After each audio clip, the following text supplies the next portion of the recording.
Vous avez tout prévu le billet réserve depuis des mois. Il a-t-il payé la valise bouclée depuis? Hier soir vous arrivez à l'aéroport avec votre famille.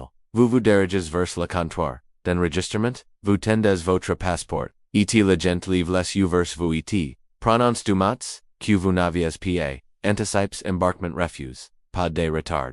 Pas d'annulation. Votre volume part bien. Mais vous restez au sol. Et la paire dans cette situation, c'est que dans certains cas vous n'avez légalement droit à rien, ni remboursement, ni indemnisation, ni recheminement, parce qu'il existe des pièges légaux précis, des situations où la compagnie aérienne est parfaitement en droit de vous interdire d'embarquer, sans vous devoir un seul euro, et ces pièges font des victimes chaque et par dizaines de milliers en Europe. Dans cette vidéo, on va les décortiquer, un parce que certains d'entre vous partent ce week-end. Et quelques minutes de tension. Maintenant pouvez-vous éviter une catastrophe à la commencez par le piège le plus courant, celui qui fait le plus de victimes chaque été, et que le quasi totalité des passagers découvrent trop tard. Il s'appelle le rigo des 6 mois de validité du passeport, et son mécanisme est assez simple qu'impitoyable votre passeport a une date d'expiration. Vous regardez cette date, vous constatez qu'il est valide jusqu'en décembre. Vous partez en juillet. Vous vous dites que c'est bon. Il vous reste 5 mois de validité largement assez pour vos 2 semaines de voyage. Et vous avez tort. Parce que des dizaines de pays dans le monde notamment en Asie du Sud-Est, en Afrique au Moyen-Orient, et dans certaines régions d'Amérique, n'exigent pas simplement que votre passeport soit valide le jour de votre arrivée. Ils exigent qu'il reste valide pendant 6 mois après la date prévue de votre départ du pays. Pa. 6 mois après votre arrivée. 6 mois après votre retour. Ce raisonnement semble clair une fois explique mais dans les faits des milliers de voyageurs se font piller chaque année par ce calcul mal fait. Un couple qui part 3 semaines en Thaïlande en juillet avec un passeport expirant en novembre se retrouve avec 5 mois de validité résiduelle. La Thaïlande exige 6 mois. Resultat embarquement refuse au comptoir de Paris. Et là intervient le point le plus douloureux de toute cette situation. Ce refus d'embarquement est entièrement de votre responsabilité au lieu de la loi.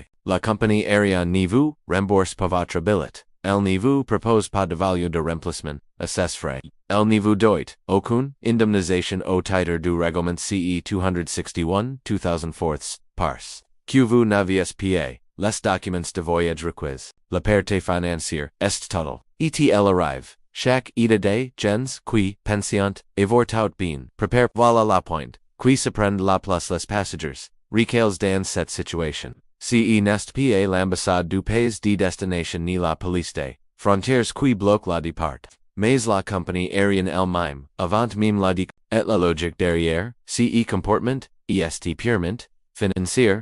Si la compagnie vous transporte jusqu'à destination, etc., les autorités locales vous refusent l'entrée, c'est el coup droit, vous rapatrier à ses frais. Elle vérifie donc systématiquement la conformité de vos documents avant de vous les remonter à bord, et si votre passeport n'est pas conforme aux exigences de votre destination, elle n'y prendra pas le risque. Ce que vous devez faire immédiatement, si vous partez, ce week-end est, simple sortez votre passeport maintenant, regardez la date d'expiration, puis calculez la date qui se situe 6 mois après votre prévu. Si votre passeport expire avant cette date, vous avez un problème réel et urgent. Les solutions d'urgence existent. Les préfectures françaises proposent des rendez-vous en urgence pour le renouvellement des passeports dans les cas de voyage imminent. Mais les délais varient selon les villes, et la période est pleine, mois de juillet, les guichets sont saturés. Appelez votre préfecture dès aujourd'hui. Ni remèdes, PAO, l'endemain, duim, page legal, et celui-ci est encore plus visio parce qu'il touche les 5 fans. En France depuis le 1er janvier 2010 except un enfant mineur, qui voyage seul, à l'international doit, obligatoirement être muni d'une autorisation de sortie de terre. Ce document est signé par l'un des parents, ou par la titulaire de l'autorité parentale. Il doit être accompagné de la copie d'une pièce d'identité du parent. Signature sans ce document. la compagnie aérienne P refuser l'embarquement de l'enfant, ETL, la fera, parce que transporter un mineur sans autorisation de sortie de territoire, l'expose des sanctions pénales, dans le cadre de la lutte contre les enlèvements internationaux d'enfants, mais la rue, que commettant de nombreux parents est de croire que cette règle ne s'applique qu'aux enfants qui, voyagent seuls, ce n'est pas entièrement exact. Si votre enfant voyage avec l'un de ses parents, seulement, et non avec les deux parents ensemble.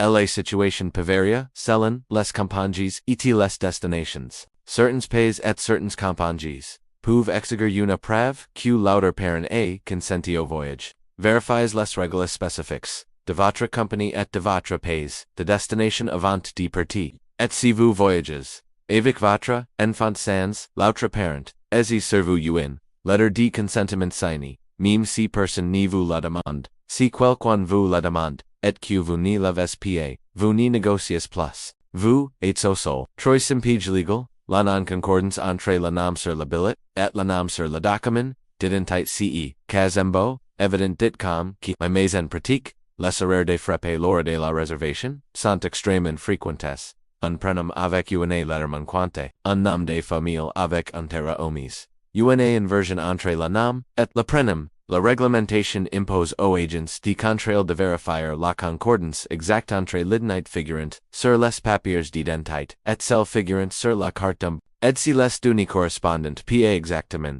la compagnie peut légalement refuser votre embarquement. Si n'est pas une question de bonne foi.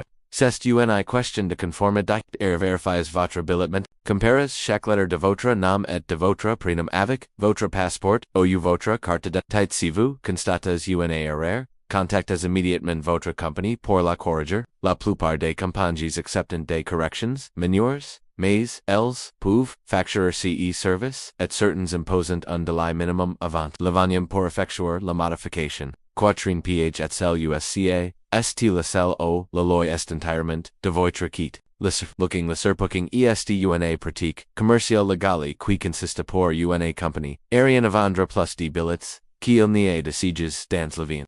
Les compagnies parient sur le fait qu'un certain pourcentage de passagers ne se présentent à passer l'embarquement, mais compte tout le monde se présente certains voyageurs restant au sol. Et là, contrairement aux situations précédentes, vous n'êtes pas responsable. Vous avez votre billet. Vous avez votre réservation confirmée. Vous êtes présenté à l'enregistrement dans les délais. Étant vous refusez l'embarquement dans ce cas précis, le règlement européen CE 261/2004 vous protège intégralement la procédure que le commandant obligatoirement suivre est la suivante, el doit d'abord appeler des volontaires en proposant des compensations, négocies, en avoir, un bon d'achat, un volume ultérieur avec compensation. Si vous êtes volontaire pour céder votre place contre une compensation, c'est un accord entre vous et la compagnie. En revanche, si vous ne souhaitez pas céder votre place, et que la compagnie vous refuse l'embarquement malgré tout, vous avez droit à une indemnisation forfaitaire immédiate de 150 euros pour les vols de moins de 1500 km. 400 euros pour les vols entre 1500 et 3500 km, 600 euros pour les vols de plus de 3500 km, et ces montants s'appliquent par passager. Si vous êtes une famille de 4 personnes refusées à l'embarquement pour cause de Surbooking, la compagnie vous doit potentiellement jusqu'à 2400 euros au total. En plus de que elle doit vous proposer le choix entre le remboursement intégral de votre billet ou un recheminement vers votre destination. Dans les meilleurs délais, et assure, votre prise en charge sur place avec des repas, des boissons, et si nécessaire un hébergement. Mais attention, à un détail que peuvent de gens connaissant, et qui peut vous faire perdre ce droit.